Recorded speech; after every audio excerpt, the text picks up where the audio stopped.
नियुक्तियां कुलपति के अनुमोदन से ही की जा रही हैं। आरोप निराधार बेबुनियाद हैं।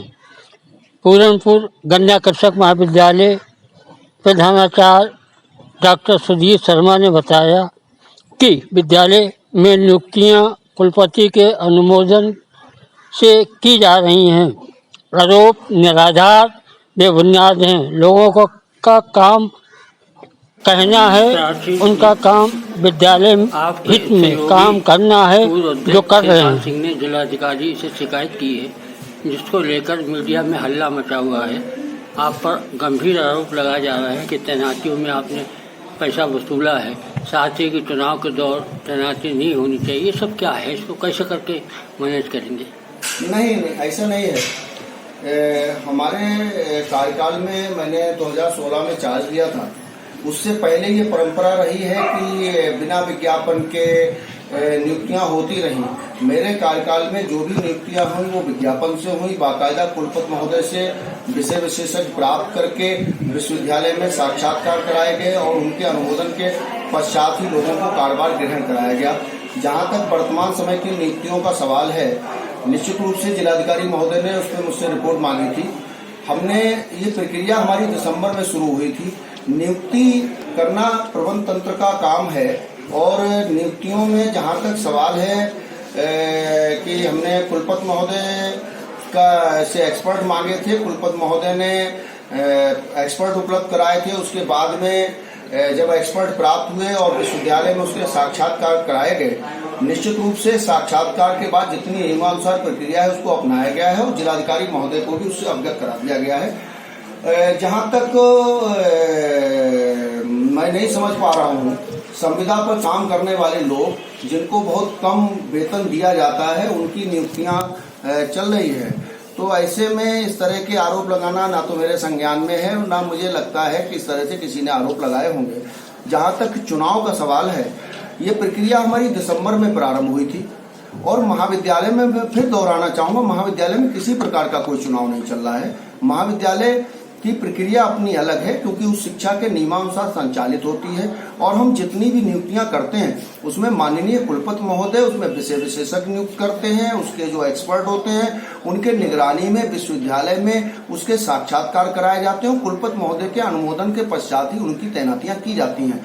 जहां तक कॉलेज में नियुक्तियों के साथ साथ छात्र छात्राओं को अध्ययन कराना, जिन विषय में शिक्षक नहीं है, हम एमए की कक्षाएं संचालित कर रहे हैं, हम बीए की कक्षाएं संचालित कर रहे हैं। हमारे यहाँ अंग्रेजी का जो शिक्षक था वो इस्तीफे देकर कहीं दूसरी जगह चला गया। तो निश्चित रूप से ये मेरा दायित्व है, ये प्रबंध तंत्र का दायित्व है कि जिस विषय में शिक्षक नहीं है उनका विश्वविद्यालय से अनुमति लेकर विश्वविद्यालय के सभागार में कुलपति महोदय के अनुमोदन से उनकी तैनाती करे, जिससे छात्र छात्राओं को शिक्षा ग्रहण कराई जा सके। हम उच्च शिक्षा में हमारी अपनी एक पहचान है। हम जिले में सबसे अधिक प्रवेश करने वाले महाविद्यालय हैं और हमने कभी भी हमेशा हमारे लिए छात्र सर्वोपरि है। आरोप प्रत्यारोप तो लगते रहते हैं, जो काम करते हैं उन्हीं पर लोग आरोप लगाते हैं। जो काम नहीं कर पाए वो क्या आरोप लगाएंगे? जिनके कार्यकाल में स्वयं इस तरह की नियुक्तियां होती रही तो वो दूसरों पर क्यों किस तरह का आरोप? और मेरा जहां तक आपने पूछा, मेरा किसी से कोई विवाद नहीं है और मेरे कोई जो प्रबंध तंत्र है वो अलग एक बॉडी है। हम यहाँ के एम्प्लॉई हैं और हमारी ये ड्यूटी है कि हम संस्था हित में प्रबंध तंत्र को अवगत कराएं कि महाविद्यालय में कौन कौन सी समस्याएं उसका निस्तारण कराया जा सके और हमारा दायित्व है कि हम उसका निस्तारण करा रहे हैं। और यहीं पर बताना चाहूंगा, जिला प्रशासन और शासन के सहयोग से हमने 12.5 एकड़ जमीन प्राप्त की, जो कि इस कॉलेज के इतिहास में एक बहुत बड़ी उपलब्धि है। लोग जो 20 साल में इस कॉलेज का विश्वविद्यालय में पंजीकरण, विश्वविद्यालय अनुदान आयोग में पंजीकरण नहीं करा पाए, वो विकास की बात करते हैं।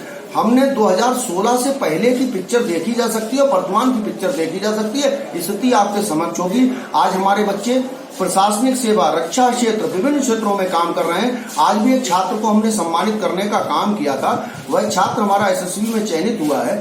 निश्चित रूप से हमने बच्चों का मनोबल बढ़ाया है। हम लाल किले तक गए हैं, हमने शोध के क्षेत्र में अपना स्थान प्राप्त किया है। हम एनसीसी, एनएसएस की विभिन्न इकाइयों को चलाकर आज प्रदेश के अंदर, देश के अंदर पहचाने जाते हैं और माननीय मुख्यमंत्री जी का आशीर्वाद हमारे साथ है। माननीय मुख्यमंत्री जी के आशीर्वाद से हम निरंतर आगे बढ़ रहे हैं और किसी प्रकार के ये जो आरोप है निराधार हैं, आधारहीन है, इनका कोई औचित्य नहीं है। आरोप लगाना लोगों का काम है।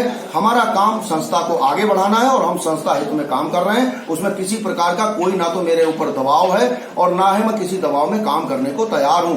यदि मुझे जिस दिन ये महसूस होगा कि मैं काम करने की स्थिति में नहीं हूं, वापस अपने घर चला जाऊंगा। छात्र हित पर किसी भी दशा में कोई भी समझौता नहीं करूंगा। छात्र हित और जो हमारे महाविद्यालय का स्टाफ है उसका हित सर्वोपरि है। मेरी ये ड्यूटी है कि मैं स्टाफ और छात्र हित में काम करूं। मैं अंत में फिर दोहराना चाहता हूं, जो पहले की परंपराएं थी उनको हमने समाप्त किया है। मेरा कोई भी स्टाफ मेंबर ये नहीं कह सकता है कि मैं ये कहता हूं कि आप फलानी जगह चले जाइए, वहां चले जाइए। मात्र एक उद्देश्य है कि वो महाविद्यालय में समय से आए, विद्यार्थियों के हित में काम करें। आज भी जहां परीक्षाएं चल रही हैं, परीक्षाओं के साथ साथ प्रवेश प्रक्रिया चल रही है, आज भी हमारा स्टाफ लगातार विभिन्न क्षेत्रों में, चाहे वो कार्यशालाएं हों, आज भी जब समय मिलता है तो उसको आयोजित करता है और निश्चित रूप से महाविद्यालय के विकास में कार्य करता है। अगला